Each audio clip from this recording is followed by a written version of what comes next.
mais peut-être je vais vous introduire un peu le titre de son message. Ne laissez personne enlever votre espérance. Est-ce qu'on a une espérance? Quelle est la valeur de cette espérance-là? Bon sujet à réfléchir. Fait que, on fait un petit mot de prière, puis ensuite, Jean, tu pourras venir. Seigneur, on voudrait encore te demander de nous donner le bon état d'âme pour être à l'écoute, parce qu'on en a besoin. Je te prie aussi d'intervenir par le Saint-Esprit que tu places en nous, dans tes enfants, pour saisir et comprendre ces vérités. Dirige aussi Jean. Donne-lui là aussi le bon état d'âme pour livrer ce que tu as mis sur son cœur et que ça puisse changer et transformer nos vies quelque part, Seigneur. Que ça ait un écho jusque dans l'éternité. Lorsqu'on prend ta parole, qu'on l'utilise, c'est une partie de ta gloire, Seigneur, qu'on utilise. Et on veut s'en rappeler. Sois avec Jean, sois avec nous qui allons écouter. Et tout cela, on va te le demander au nom de Jésus. Amen. Jean. Il ne faut pas mettre le son trop fort parce que vous allez entendre ma voix 2 fois. Puis oui, OK. Il est peut-être arrivé à un moment donné que ma voix va changer parce que j'ai 58 ans et plus. Puis ça commence à gratter des fois de ma gorge. Je suis content d'être avec vous autres ce matin. Ça me fait plaisir d'être là. Comme René a mentionné, on est natif de la Mauricie. On a été élevés dans le même secteur. On a même fait partie de la même assemblée une certaine période de temps. On a travaillé ensemble dans différents domaines. Moi, j'ai accepté le Seigneur au début de la trentaine. Puis après avoir servi dans mon église locale comme diacre pendant 5 ans, nous sommes allés à l'école biblique et quand j'étais à l'école biblique, j'étais avec Michel Bilodeau. Il est caché où, là? Il est parti? Ah, il est dans... OK, c'est bon. Michel, on était ensemble à l'école biblique à cette époque-là. Après l'école biblique, nous autres, on est partis pour la Gaspésie. Seigneur, on a vraiment senti l'appel selon l'invitation. On s'est rendu en Gaspésie, on a été 8 ans là-bas. Et ce fut un ministère vraiment fructueux. Et en 1888, on est revenu dans la région de Shawinigan pour aider une assemblée qui existait depuis près de 50 ans puis qui était en difficulté. Alors, on est venu les aider à la restaurer, puis restructurer, etc. Puis René, il a eu connaissance, ça n'a pas été toujours facile. Mais, par la grâce de Dieu, aujourd'hui, ça fonctionne. Il y a quelques-uns qui m'ont parlé qui connaissent Guy Bourassa. Aujourd'hui, c'est lui qui est là avec une équipe, puis il fonctionne très bien. Pendant que René était là, il a mis plusieurs choses sur pied, puis qui continuent eux autres aujourd'hui. Là. Comme cet été, ils ont fait encore dans le parc, là, 300 personnes qui vont dans un parc pour entendre l'Évangile. C'est quelque chose. C'est René qui a organisé ça, puis ils continuent eux autres là-bas. Alors moi, depuis les années 2000, j'ai quitté Shawinigan en 1999, puis depuis les années 2000, je suis retourné à mon église d'origine, à Cap-de-la-Madeleine. Et là, pendant quelques années, j'ai œuvré partout dans la province pour aider les petits groupes éloignés, là. Jusqu'à Chibougamau, puis à Gaspé, etc. Et à cette époque-là, à partir de 2002, bien, on a commencé à développer aussi des cours bibliques, comme on a présenté ici hier, le cours EBE, études bibliques essentielles. Il y a différents cours, plusieurs cours qu'on a distribués, qu'on a développés, puis on est encore en train d'élaborer un sur les voyages de Paul. Parce qu'à Cap-de-la-Madeleine, on a 80 élèves cette année qui suivent des groupes. On a 5 groupes actuellement. Et on en a le dimanche soir, mais il y en a le dimanche matin, le vendredi soir. Il y a même un gars qui va donner le cours EBE dans une résidence de personnes âgées. Oui. On a 2 handicapés qui viennent à l'église. Puis eux autres, dans la semaine, c'est difficile se véhiculer, même le dimanche matin. Alors lui, il va à la résidence, puis il s'assied avec les deux dames, puis il fait le cours. Et puis là, les autres viennent, puis qu'est-ce que vous faites là? Bonne question, hein? Il annonce l'Évangile comme ça. Tu sais, ça de choses qui se passent comme ça. Alors, j'ai 45 ans et plus de vie chrétienne, puis je peux vous dire que ça passe vite. Moi, la première chose que j'ai entendue au début de ma vie chrétienne, que le Seigneur était pour revenir, je pensais que c'était pour la semaine qui vient, là. Ça fait déjà un bout de temps de ça. Alors, ce matin, je vous dis bonjour.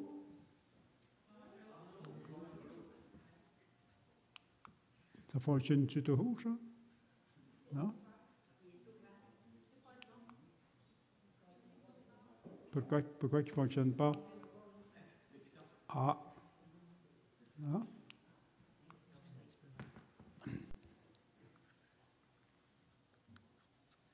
Open. Hey. OK, on va reculer ça d'abord. Je vous dis bonjour. Rebonjour. Première question. Ça va bien? Oui. Ça va bien pour vous autres? Ta réponse-là est relative, par exemple. Hein? Oui. Parce qu'en réalité, ça ne va pas toujours bien. Il y a un frère dernièrement qui me dit, il dit comment ça va? Ah, il dit, par la grâce de Dieu. Il dit, je te pose la question, il dit, comment ça va? Ah. Bien, on dit ça, comment ça va? Ah, il dit, ça va, oui. Ça va. Parce qu'on veut éviter les pourquoi qui viennent après, hein? Là, il y a une fois, c'est un gars comme ça qui demande à son chum, il dit, comment ça va? Ah, ça va. Il était certain que ça va, il me semble, t'as pas l'air... Ben, il dit, ça va. Il dit, un matin, il dit, mon char ne part pas. Ah, oui, ton char ne part pas. Ben, il dit, à part de ça, que ton char ne part pas. Il dit, ça va? Oui, bien, il dit, je viens d'écouter une nouvelle, puis il dit, ça a l'air que le gaz va augmenter en plus. Ah, mais il dit, pour toi, il dit, c'est pas grave, ton char ne part pas.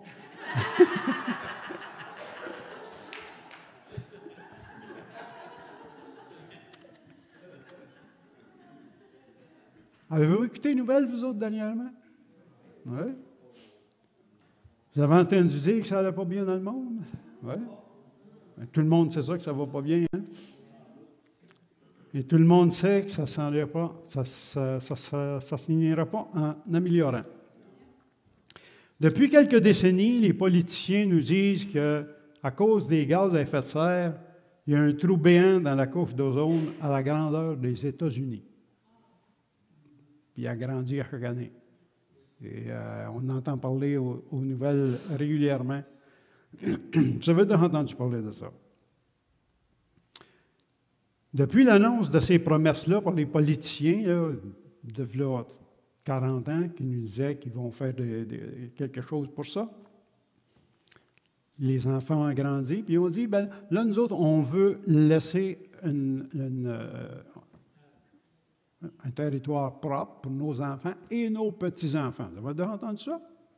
Oui. Mais là, les petits-enfants, ils sont là. Puis vous voyez qu'est-ce qu'ils ont commencé à faire, là?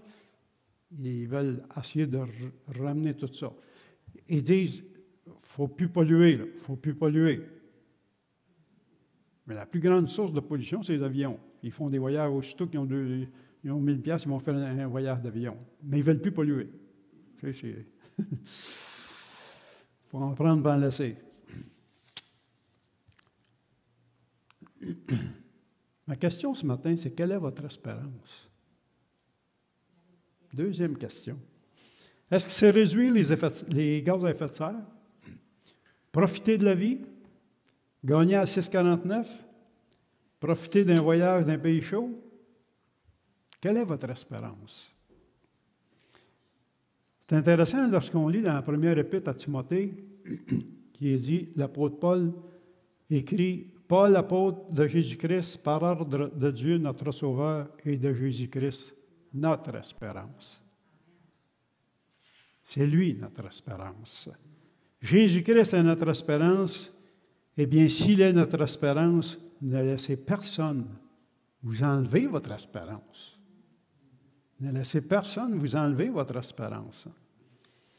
On lit dans la première épître de Jean, au chapitre 3, verset 3, « Votre espérance est de le voir tel qu'il est. »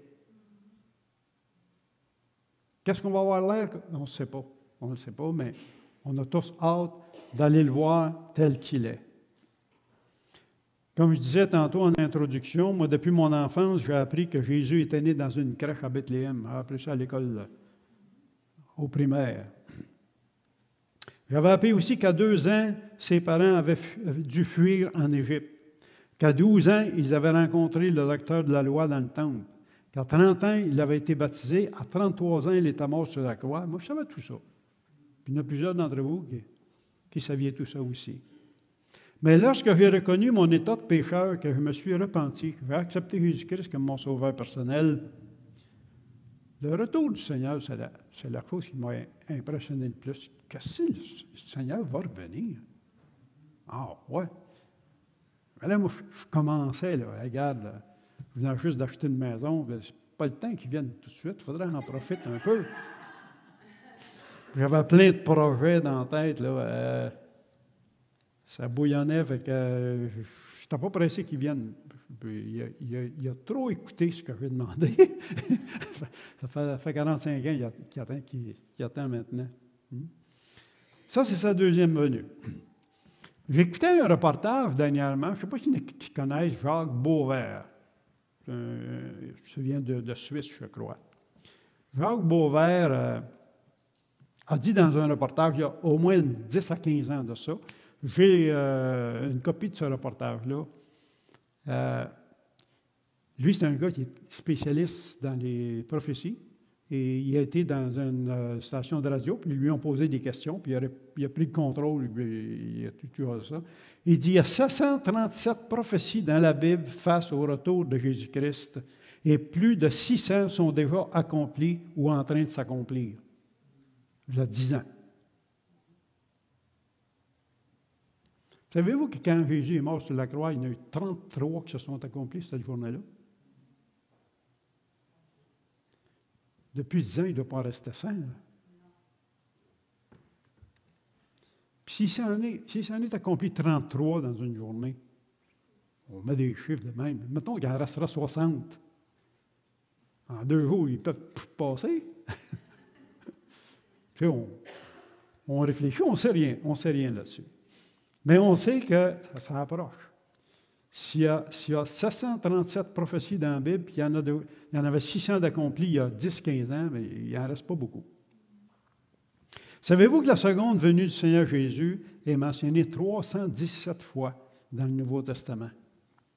Soyez sans crainte, moi je ne suis pas du gars qui fixe des dates. Il n'y a pas de date, il n'y a pas de mois, il n'y a pas d'année, il n'y a rien de tout ça. Je fais simplement regarder, puis j'observe, et je m'aperçois qu'il y a une grosse tempête qui s'en vient. Puis ça me rappelle quand j'étais jeune. Quand j'étais jeune, nous autres, moi j'ai été élevé sur une ferme, puis je faisais le temps des foins à l'époque, là, avec les chevaux puis toute la kit. Là, on commençait à faire ça, puis tout à coup, on voyait le ciel s'assombrir. Là, mon père disait, « Pas il y a une grosse orage qui s'en vient. » Mais on n'était pas dans l'orage.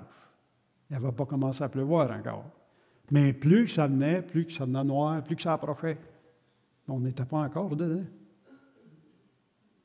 Aujourd'hui, c'est à peu près ça. L'orage, ça s'en vient. Là.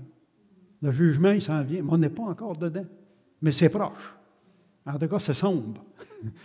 C'est très, très sombre. Ça veut dire que c'est pour bientôt. Ne laissez personne vous enlever votre espérance. Peut-être aujourd'hui.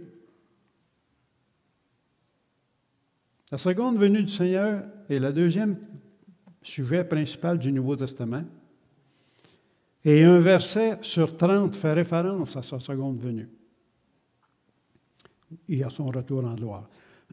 Si la seconde venue de Jésus est si importante aux yeux de Dieu, elle devrait l'être pour nous aussi. Vous savez que la vie et l'enseignement des premiers chrétiens étaient marqués par la seconde venue du Seigneur. Au début, eux autres, là, les premiers chrétiens, ils croyaient vraiment que le Seigneur était pour revenir dans leur temps. Vous savez, l'apôtre Paul, le Seigneur Jésus vient bientôt. Ils disent tout, presque tous les évangiles nous disent que Jésus revient bientôt. Il connaissait la promesse, puis il était attaché à la promesse, puis il servait le Seigneur avec joie, attaché à leur promesse. Mais en l'an 313, le christianisme était tellement présent que l'empereur Constantin en a fait une religion d'État de l'Empire romain. Et la certitude de la seconde venue de Christ motivait vraiment les premiers chrétiens que ça a tout envahi toute la sphère romaine, mais là, on connaît un peu l'histoire, hein? Les siècles ont passé, puis Christ n'est pas revenu, puis les religions se sont formées, puis etc. Puis aujourd'hui, on en a 2-3 000, je ne sais pas. Je témoignais à un gars, justement, hier soir, vraiment, je ne vous raconterai pas le bon temps que j'ai eu là, mais hier soir, là, vraiment impressionné.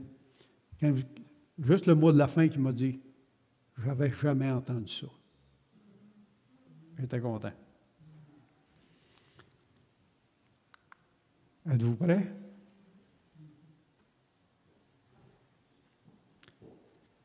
Si vous saviez que Christ allait revenir dans quelques semaines, cela affectera-t-il la liste de vos priorités de vie? Si je savais que le Seigneur va revenir mercredi, d'ici à mercredi, je ferais quoi? Est-ce que j'irai voir un film ce soir, demain, ou aller au bowling? Hein? Les dernières journées, on les prendra au sérieux. Hein? Mais il peut revenir ce soir. C'est beau.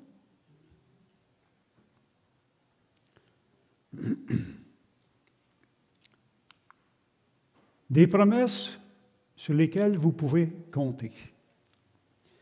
Dans l'Évangile de Jean, si vous voulez, ceux qui veulent tourner dans l'Évangile de Jean, au chapitre 14, il y a un verset qui nous est mentionné ici au chapitre 14 de l'Évangile de Jean. Il dit, « Il y a plusieurs demeures dans la maison de mon Père, et si cela n'était pas, je vous l'aurais dit. Je vais vous préparer une place, et lorsque je m'en serai allé, que je vous aurai préparé une place, je reviendrai, et je vous prendrai avec moi, afin que là où je suis, vous y soyez aussi. »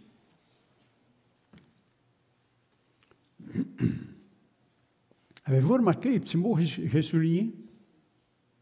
Si cela n'était pas. Ça veut dire quoi, ça? Ça veut dire, si cela n'était pas vrai, je ne vous l'aurais pas dit. Si je vous le dis, c'est parce que c'est vrai. C'est vrai que je vais aller vous préparer une place au ciel. C'est vrai que je vais revenir. C'est vrai que je vais vous prendre avec moi.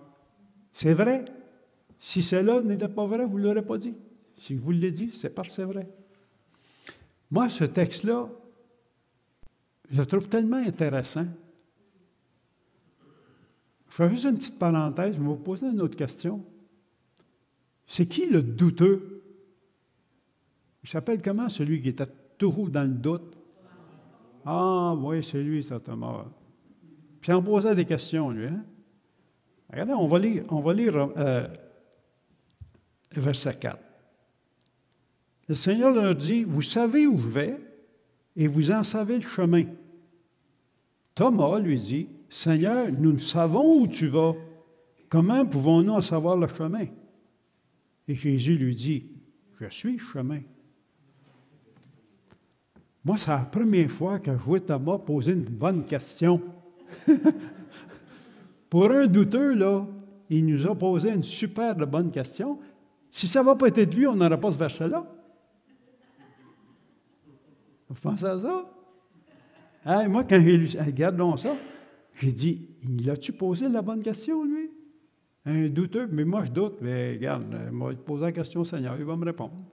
J'ai répondu à Thomas.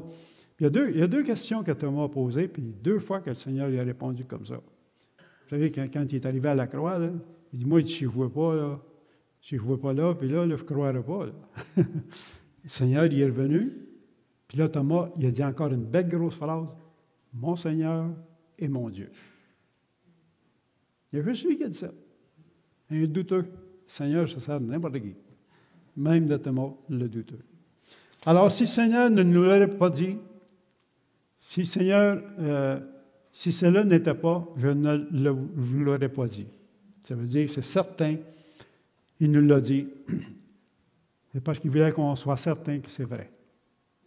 Il reviendra. Voyez-vous, ce sont les anges. Ce sont les anges qui ont... Et voici, j'enverrai sur vous ce que mon Père a promis, mais vous restez dans la ville jusqu'à ce que vous soyez revêtus de la puissance d'en haut. Il les conduit jusqu'à Béthanie, et ayant levé les mains, il les bénit. Pendant qu'il les bénissait, et il fut séparé d'eux, il fut enlevé au ciel. J'espère que j'ai sauté un coup, je crois.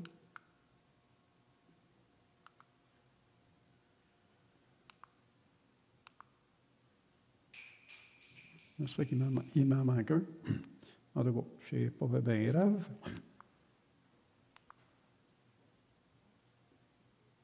C'est ça. Ça, c'est les anges, c'est ça. Je ne sais pas pourquoi les choses sont mêlées. Ce Jésus qui a été enlevé au milieu de vous viendra de la même manière que vous l'avez vu aller au ciel. Et l'autre verset est supposé venir après, mais je ne sais pas pourquoi ils sont mêlés. Là, ici, ça, c'est une carte que vous connaissez plusieurs ici dans la région, M. Roy Buttery. C'est une carte que lui a faite. Et cette carte-là, bon, on en a parlé hier, là, mais moi, ce matin, je vais y aller plus succinctement. Là. Mais j'utilise beaucoup cette carte-là, moi, depuis 1980. Je l'ai enseignée à bien des places. On donne les grandes lignes. Même les témoins de Jéhovah viennent chez nous, puis je me sers de la carte. Mais Jésus est venu une première fois. Il est venu mourir sur la croix pour payer la dette de nos péchés. Il va revenir chercher son Église. Ceux qui sont morts dans la foi, nous les vivants, on va être transformés, enlevés à la rencontre du Seigneur dans les airs. Et on va être avec le Seigneur. Selon la majorité des commentateurs, 7 ans plus tard, on redescend avec le Seigneur en gloire. Il va mettre les pieds sur le mont des Oliviers. Et là, il va y avoir séparation des boucs et des brebis. Et on rentre dans le millénium. Et après ça, on arrive au jugement dernier. Ça, c'est les grandes lignes qu'on a avec cet enseignement-là. Mais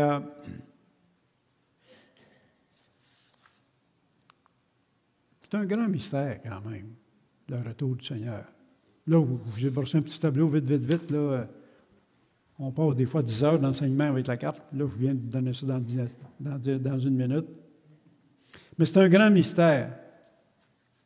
Et avec lesquels les chrétiens ont bien du mal. Puis il y en a qui se posent des questions. Moi, quand je donne l'enseignement là-dessus, j'ai souvent des personnes qui viennent me voir après, puis ils disent ouais, mais d'après toi, là, le Seigneur, c'est proche, là. Oui, c'est proche. C'est ce qu'il a dit. C'est ça dit, c'est proche. Mais ils veulent savoir exactement ce qui se passe. Ouais, mais moi, j'ai entendu un gars l'autre fois, puis il paraît qu'avec les chiffres, on peut réussir à décoder pour savoir quand il va venir. Ah bon? C'est bon, ça? C'est le fun d'apprendre à calculer. Hein? Il y a des chrétiens qui sont même déçus que Dieu n'a pas donné assez de détails pour son retour. Moi, je réponds, regarde, c'est bien simple. Sais-tu quand il est venu la première fois? Ah, il y en a qui disent c'est en moins 3, il y en a d'autres c'est en moins 4, ça va jusqu'à moins 6. Bon, si on n'est pas certain de la date de la première fois, comment tu veux qu'on sache la deuxième? Même si on mettrait des chiffres clairs, dit 2000, bien, ouais, bien, ça va être, es-tu né en 6, en moins 5, en moins 4, en moins 3? On ne sait pas. Puis il n'a pas dit que ça sera au bout de 2000 ans non plus. Il n'a pas dit. Mais il dit, quand la tempête va être là, préparez-vous. Puis si vous voulez savoir que la tempête, là, s'il y en a qui s'intéressent, là, il y a un site qui s'appelle 21 News 21, ou 21 News, je pense. C'est en français. C'est un site direct de Jérusalem. Et là, c'est des journalistes, c'est des chrétiens qui sont là. Puis pendant qu'on parle, d'un coup, tu veux partir une roquette. Puis là, les Israélites, ils envoient une fois, puis ils l'arrêtent. Pendant qu'on voit ça en direct. Puis les autres, ils expliquent, là, ils sont en train d'expliquer comment tout se prépare, là. La construction du temple, tout ça, là, c'est du 30 jours, une semaine, 2 semaines, 1 mois, 1 an, c'est bon. Mais ça approche. Ça approche royalement. Mais le fait que nous ne sachions pas quand Jésus reviendra a donc un très bon côté pour nous autres. Parce que cela nous contraint à vivre avec sagesse, parce qu'il nous a racheté le temps car les jours sont mauvais. Cela nous apprend qu'il est important de vivre pieusement afin d'attirer les gens à Christ. Et cela nous montre l'urgence de l'évangélisation, car nous ne savons pas de combien de temps reste encore à ceux et celles qui ne seront pas sauvés. Mais ce qui est vraiment sécurisant pour nous, c'est que la parole nous enseigne que nous ne serons pas là. Nous serons sauvés de la colère à venir. Là, je suis en train de vous donner un enseignement que moi je crois, puis que ce n'est pas 100% des chrétiens qui croient ça. Mais moi, je vous présente ma position, puis je sais que ma position est retenue par une majorité des commentateurs. Et j'appuie ça par des versets qui disent « Car Dieu ne nous a pas destinés à la colère, mais à l'acquisition du salut par notre Seigneur Jésus-Christ. » La colère mentionnée ici dans ce verset fait référence à la grande tribulation.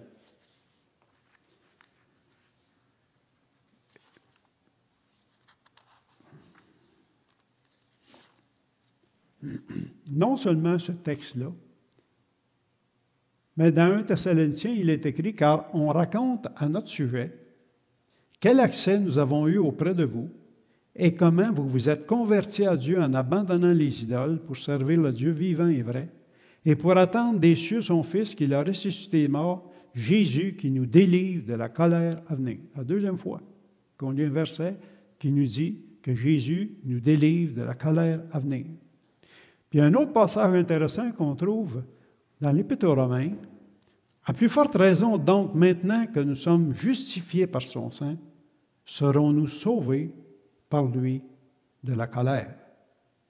Et dans Apocalypse 3,10, Jésus lui-même nous dit, « Je te garderai aussi à l'heure de la tentation qui va venir dans le monde entier. » Mais parce que Jésus a parlé ainsi dans une lettre écrite à l'Église de Philadelphie, il y en a plusieurs qui disent « Oui, mais ça, c'était écrit pour l'Église de Philadelphie. » Mais moi, quand je lis le texte, c'est marqué « Je te garderai aussi de l'heure de la tentation qui va venir sur le monde entier. » Pas sur l'Église de Philadelphie, mais sur le monde entier. L'Église de Philadelphie est incluse dedans. Nous autres, on est inclus dedans. T'sais? Remarquez que dans l'Apocalypse, du chapitre 4 au chapitre 18, au chapitre 19, où nous lisons une description détaillée de la grande tribulation, il n'est jamais fait mention de l'Église. Pourquoi? Parce qu'elle n'est plus là. Elle va être enlevée et durant la tribulation, nous, on va être avec le Seigneur. L'Église sera enlevée dans le ciel avec le Seigneur. Enfin, il nous faut considérer le but de la grande tribulation. C'est un temps de jugement qui est réservé à ceux qui refusent de se détourner de leurs péchés. Mais nous qui sommes chrétiens, n'avons pas à redouter un tel jugement, parce que Jésus il l'a dit lui-même dans Jean 8, hein, il n'y a donc maintenant aucune condamnation pour ceux qui sont en Jésus-Christ.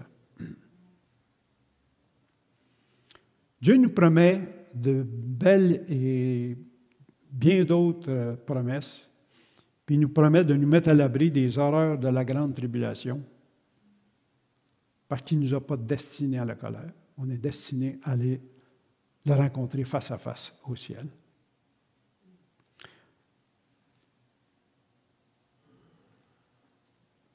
Michael Youssef, je ne sais pas s'ils connaissent Michael Youssef, c'est un prédicateur américain. J'ai retenu ce phrase-là, j'ai trouvé ça intéressant. Il dit, je vivrai peut-être encore 5 ans, peut-être 50 jours, ou peut-être 50 minutes.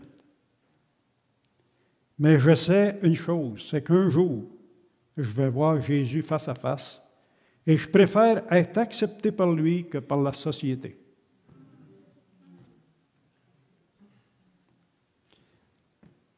Des récompenses pour ses fidèles. Vous avez déjà étudié les récompenses, vous autres? La couronne incorruptible pour ceux qui auront couru dans la vie chrétienne. Ils auront couru la bonne course. La couronne de joie, parfois appelée la couronne des gagneurs d'âme. On a la couronne de justice pour ceux qui attendent et aiment le Seigneur Jésus. Si vous aimez vraiment le Seigneur Jésus, puis vous l'attendez, là, bien, vous allez avoir une récompense pour ça. Moi, j'appelle ça des bonus. Parce qu'on est sauvé, on a déjà ce qu'il faut. Hein? Mais là, le Seigneur met des bonus en plus. Il va y avoir une autre récompense, la couronne de vie, pour ceux qui souffrent pour le Seigneur. Plaignez-vous pas. Vous allez avoir une récompense pour ça. La couronne de gloire pour ceux qui enseignent fidèlement la parole de Dieu. Peu importe la signification de ces images, il y aura une récompense. Et le Seigneur, le juste juge, récompensera tous ceux qui attendent son retour, qui auront été fidèles en dépit des difficultés. Vous savez que le Seigneur, le juste juge, récompensera tous ceux et celles qui attendent son retour et qui seront fidèles en dépit des difficultés. Parce que le monde couronne la réussite, mais Dieu couronne la justice, la fidélité. Les gagnants n'abandonnent jamais, mais ceux qui abandonnent ne gagnent jamais. Vous comprenez? Il ne faut pas abandonner. Il faut toujours être là. Mais une autre question que peut-être que vous vous êtes posée, que je me suis déjà posée. Y aura-t-il de l'espoir après l'enlèvement?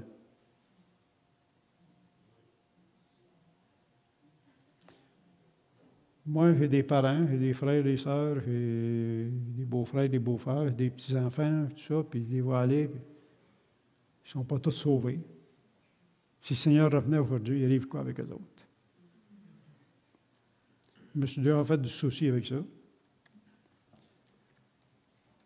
Est-ce qu'il y a de l'espoir pour ceux qui vont rester sur la terre?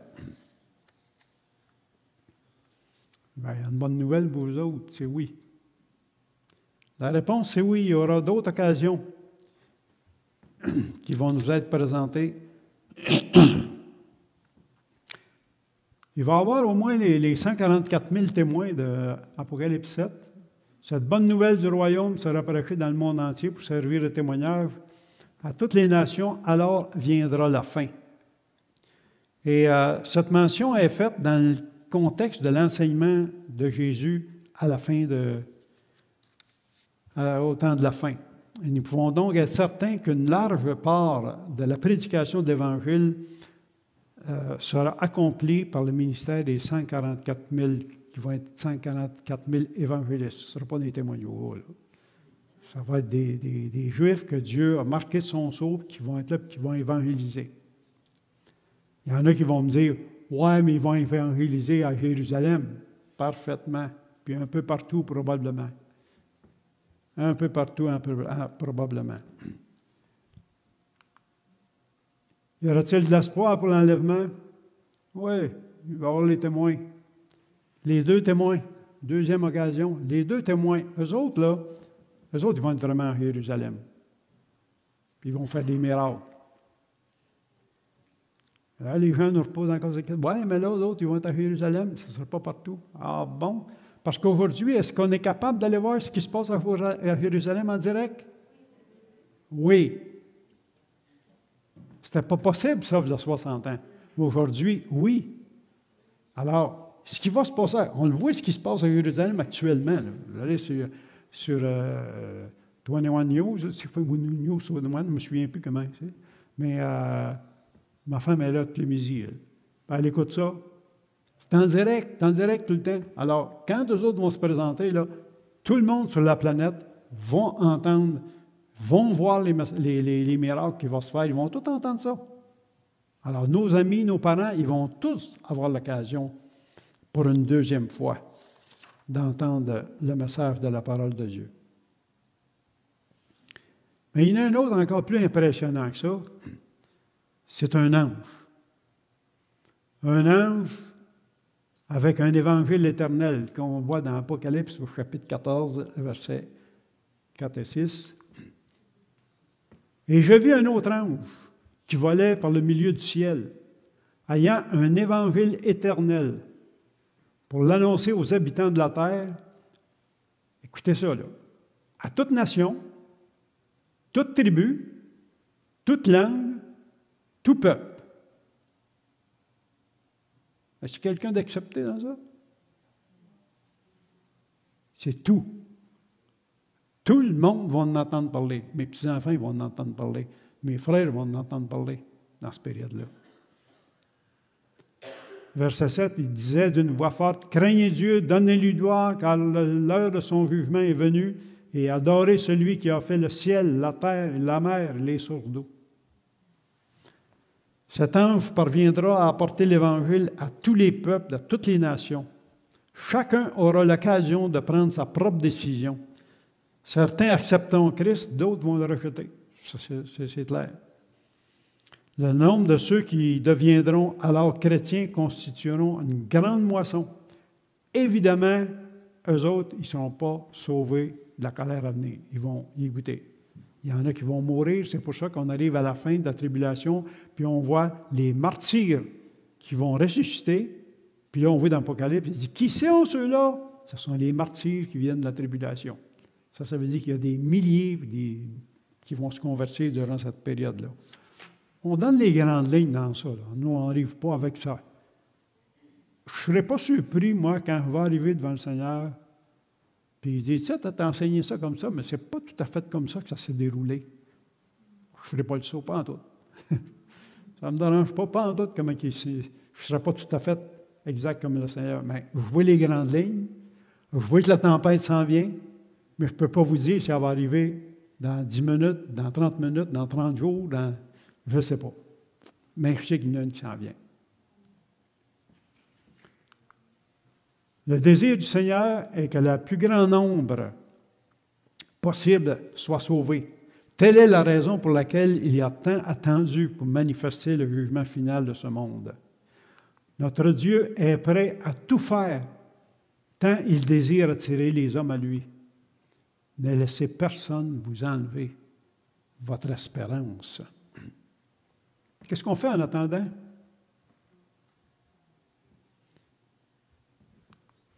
Il dit, dans l'Hébreu, il dit, car vous avez besoin de persévérance, afin qu'après avoir accompli la volonté de Dieu, vous obteniez ce qui vous est promis.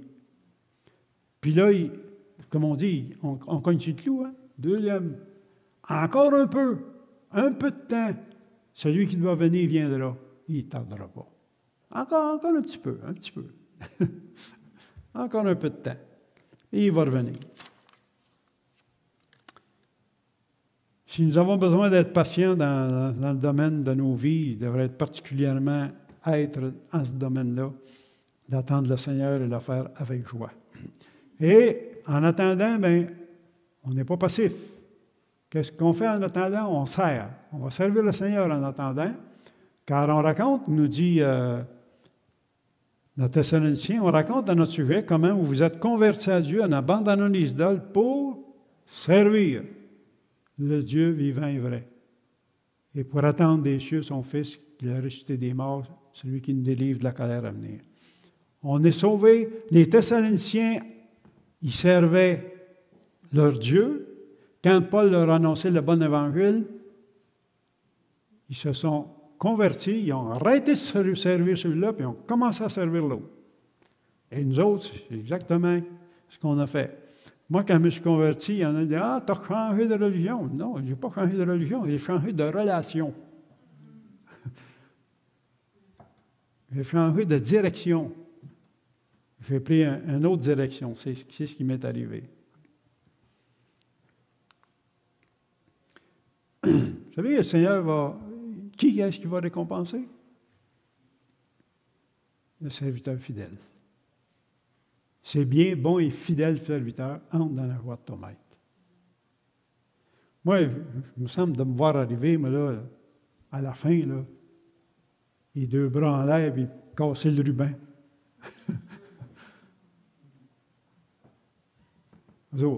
Des images comme ça.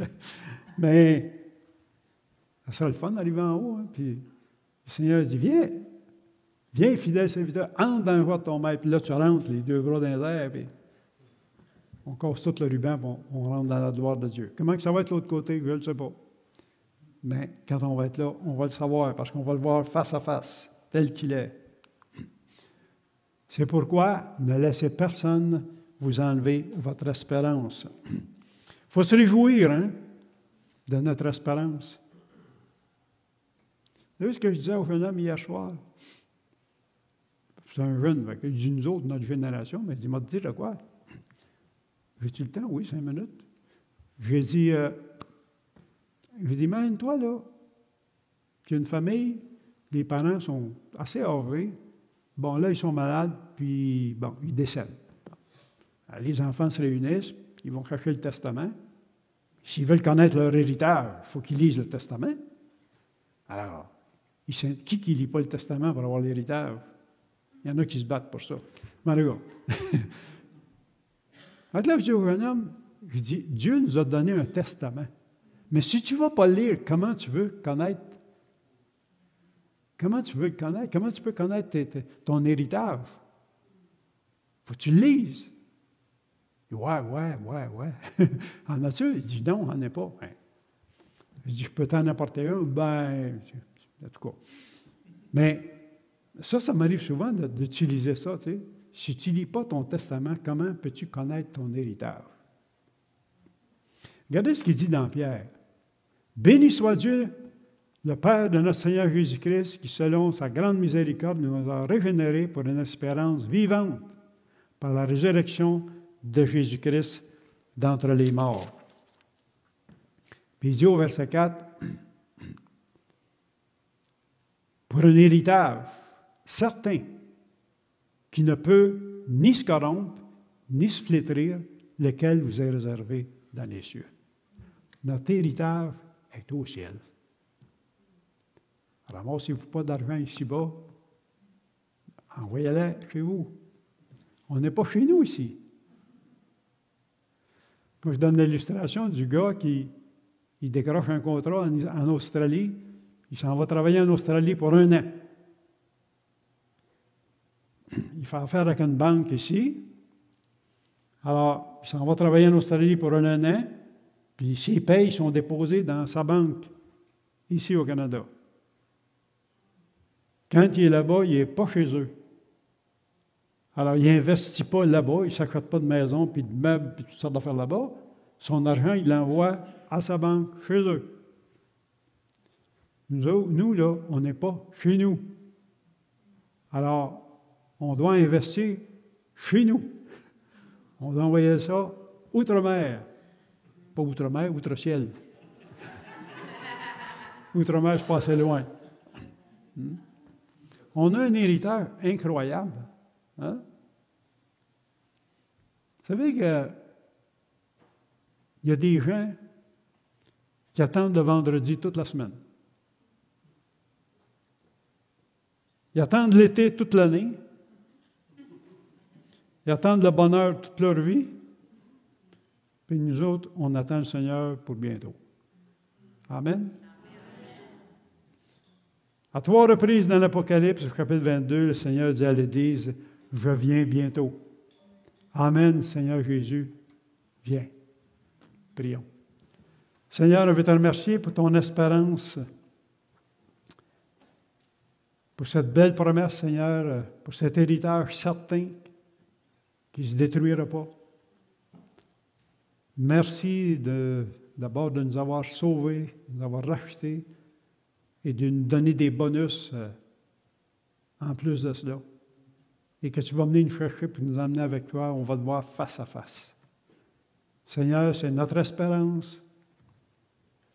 S'il y a quelqu'un ici ce matin qui n'a pas cette certitude-là, travaille dans sa vie, amène-le, Seigneur, à réaliser l'état actuel, puis donne-lui cette assurance du salut pour la vie éternelle.